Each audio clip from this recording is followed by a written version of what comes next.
And so, Josephine, thank you so much for the work that you do.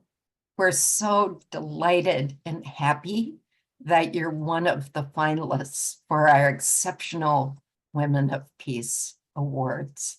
So I'm just going to ask you a few questions, and you should take your time in answering. It's a short interview, but we want to make sure that you're able to tell us everything that you think is important about you and your work. So just begin with telling us your full name and where you live and where you work. Okay, thank you. My name is Josephine Ekiru.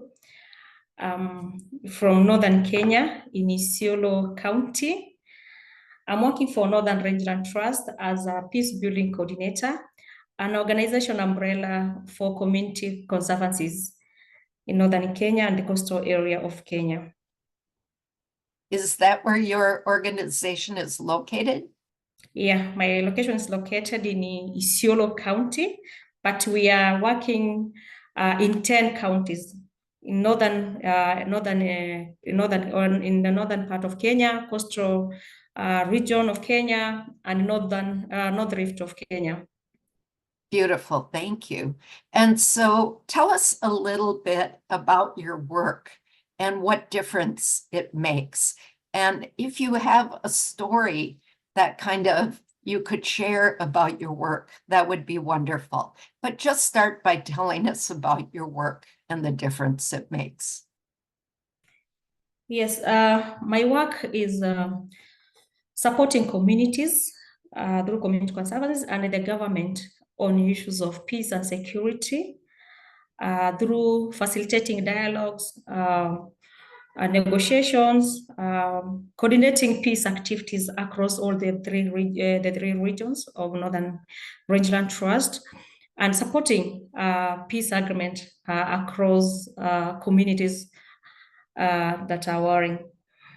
And the difference that my work is making is these are communities who have been fighting for each other for many years. But today, they are able, through community conservancy model, to come together and talk to each other. And the difference is like how when we grew up, met people like it's about enmity, it's about my enemy. There is nothing that was bringing us together to talk together. But through the community conservancy model, we are now able to talk. These communities are able to talk. They can even address their own issues. Let me give a story of my life, my village. I grew up as a pastoral's child, and those communities, our neighboring communities, they've been fighting with my community. And the only thing that I've really seen in my life when I was growing up, it's about war, men killing each other, people killing, retaliations. Nobody was talking about peace, dialogues. Nobody was talking about development. Nobody was talking about even education in our communities. It was just about men sitting together, planning for retaliations, attacking other communities. But we came up as a community, the two communities, like, why are we fighting? And I'm happy I spearheaded the initiative. And we came together and brought the leaders together. Why are we fighting over natural resources? Because we are fighting over land ownership. We were fighting over pasture during droughts, water sources, political spaces, and we are from the same ecosystem. And there was nobody was talking about solutions. And remember, these are the communities who are pastoralists. They just depend on livestock and natural resources. Their lives are connected with natural resources. It's nothing else. And they have been marginalized for many years. So I spearhead that initiative of the community conservancy using conservation for peace.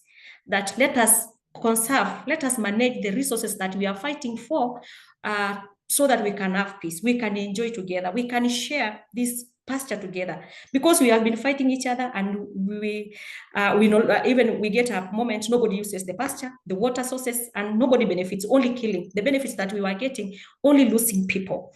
So, and we came together, and I'm happy.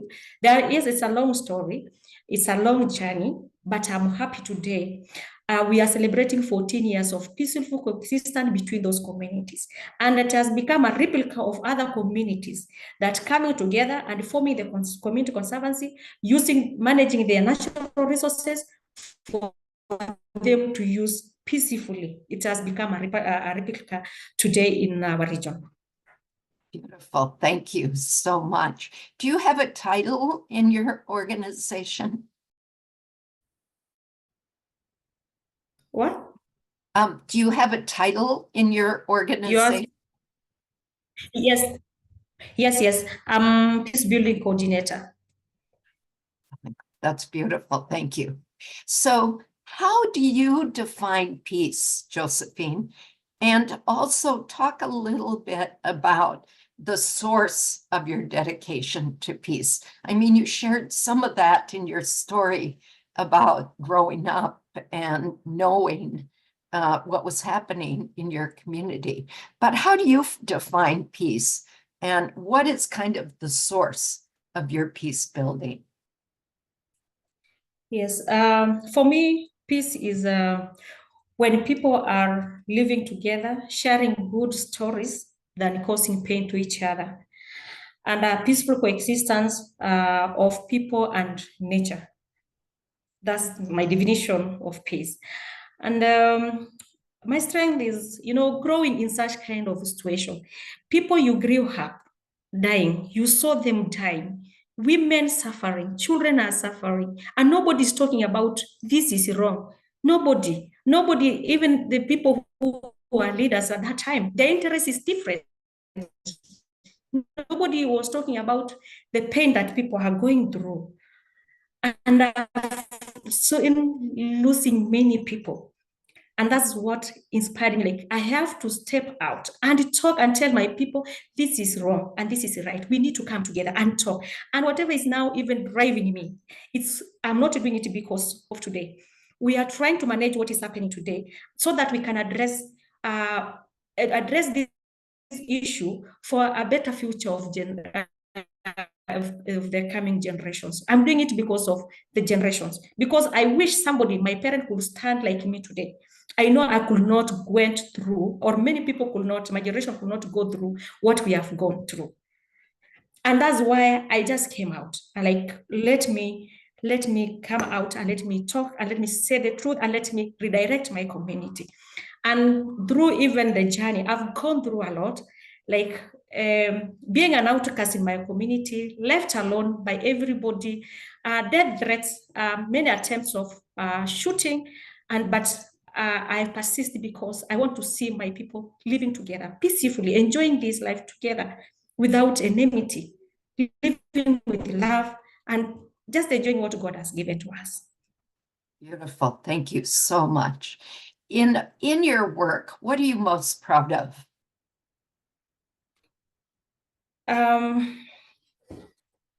Okay, being today, growing in this society that never valued wildlife, the nature. Today they're embracing, the first thing, I am happy, they are very embracing the nature, they are conserving natural resources for a peaceful society. Number two is when I came out as a woman, stood out. I remember I was given, because it was a taboo, I used to hold a green leaf to talk so that I can be able to talk. But today, in that patriarchal society, I see women today are participating in peace processes. They are part of these peace processes. They are part of the decision making today in our society.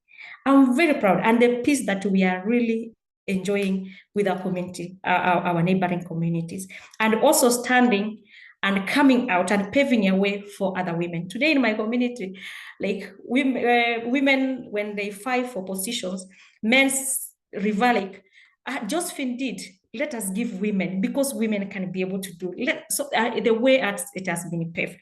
So I'm very happy and I'm very proud about it.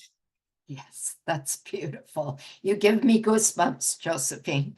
And so, what do you want others to know about you and your work? What else do you want others to know about you and your work for peace? Okay. I would say being a pastor's child, born in a very violent region, very patriarchal society that never recognizes a woman. Girl child education was not a priority.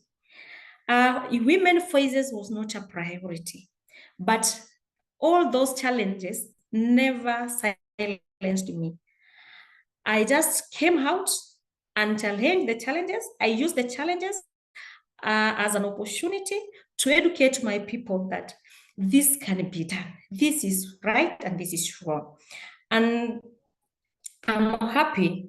I'm happy to tell other women and the young women, the field of peace and security, women are termed like they cannot be able to be in those spaces. They are not given those spaces because there is that a lie that women cannot fit on those spaces for peace and securities. But I want to tell them we have done it. We are somewhere and we can do it. No job for a woman, no job for a man. We can do everything. We are all equal. We are all important in these societies and we can be able to do. The challenges that a man can go through is the same that we can go through and we can adapt. It's about resilience. It's about dedication. It's about resilience. It's about doing something good for other people. Yes. Yeah, Yes. and my work and my peace work, it's all about saving lives. It's about saving lives. It's about securing peace. It's about transforming lives. It's about conserving these natural resources for a better future. It's a very important, and I know peace is possible. I know currently in our region, the situation is being escalated now currently with the climate change issue. And we are looking ways and having approaches that we can be able to adapt and we can able to mitigate the climate change effect that is affecting pastoralist communities and the farmers. And the availability of guns, but it's a dream. And I see a hope ahead that with women voices, inclusion of all voices, I know the gun will be silenced in the world. I wish to see a world which is peaceful.